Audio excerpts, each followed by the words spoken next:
Câmara Municipal de Maringá, em parceria com a Comissão Eleitoral da Subseção da OAB em Maringá, realizou hoje a palestra A Função Legislativa, a Pressão Popular e a Crise da Representatividade, com o ministro Joelson Dias, do Tribunal Superior Eleitoral, que está ao nosso lado para nos dar mais detalhes a respeito do seu pronunciamento. Ministro, pelo seu discurso, foi possível perceber que o senhor sentiu falta da participação popular na reforma política que está em discussão no Congresso e agora nas mãos da presidenta Dilma, é isso? Exato, eu acho que a sociedade foi às ruas, pediu a reforma eleitoral, pediu a reforma política, mas efetivamente na hora de discutirmos cada um dos pontos em concreto, o que seria essa reforma popular, essa reforma política, não houve, pelo menos no meu entender, com todo respeito às opiniões contrárias, um momento de um debate mais aprofundado em audiências públicas, em consultas públicas, principalmente agora em setembro, no seu momento final de aprovação. Eu penso que, por força até do que diz a nossa Constituição, não há como se conceber um importante momento como esse para a sociedade brasileira, que é a reforma eleitoral, que é a reforma política, sem uma participação efetiva do eleitor, da eleitora, da sociedade. Mas o senhor acha que essa participação deveria ter sido cobrada das instituições, sindicatos, associações, ou ela poderia simplesmente ser delegada?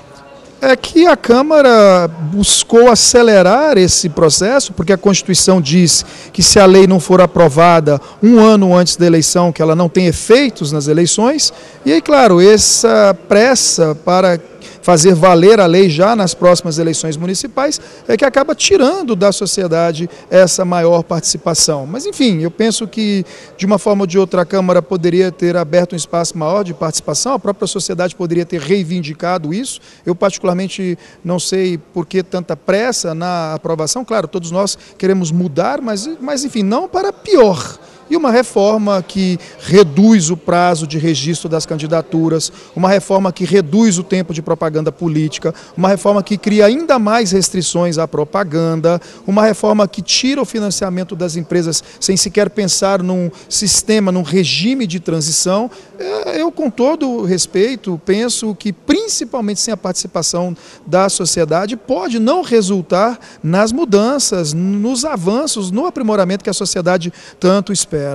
A gente pode dizer que essa falta de participação popular também está ligada ao fato do brasileiro ser um pouco paternalista?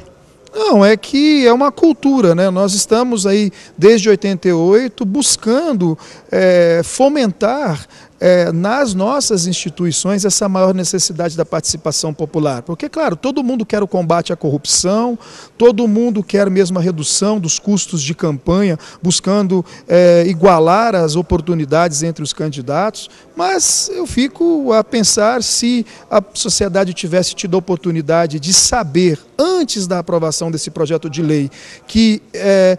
com essa justificativa, se reduziriam esses prazos, criar-se-iam ainda mais restrições à propaganda eleitoral, reduziria o tempo de propaganda eleitoral, se a sociedade realmente concordaria com tudo isso. A própria questão do financiamento das empresas, será que se a sociedade fosse devidamente informada de outras alternativas, outras opções, da necessidade talvez de um regime de transição, porque também ninguém quer os partidos, os candidatos, as candidatas apequenados, sem recursos, sem condições de levar às ruas a sua propaganda, as informações tão necessárias à sua campanha. Porque no final, convenhamos, mais do que os partidos e os candidatos, quem tem interesse nessas informações, quem merece essas informações, é o próprio eleitor, a própria eleitora, para poder votar com muita consciência, escolher bem os seus candidatos. Mas, em resumo, o senhor acredita que essa reforma ainda assim é válida por causa da manutenção do regime democrático? Não, é claro, tudo que se é discutido na Câmara, tudo que se é votado, tudo que se busca fazer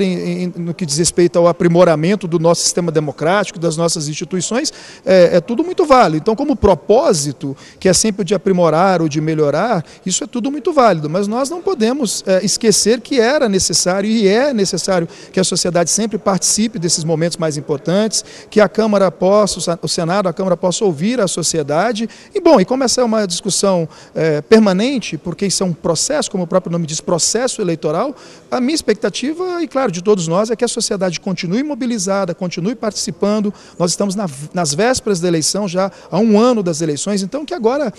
procure os seus partidos, os seus sindicatos, associações de bairro, de moradores, os seus grupos nas igrejas, para que possam discutir política e com isso se informar melhor dos candidatos, das candidatas, dos partidos, para que no ano que vem, nas eleições para prefeitos e vereadores, possam tomar uma decisão consciente.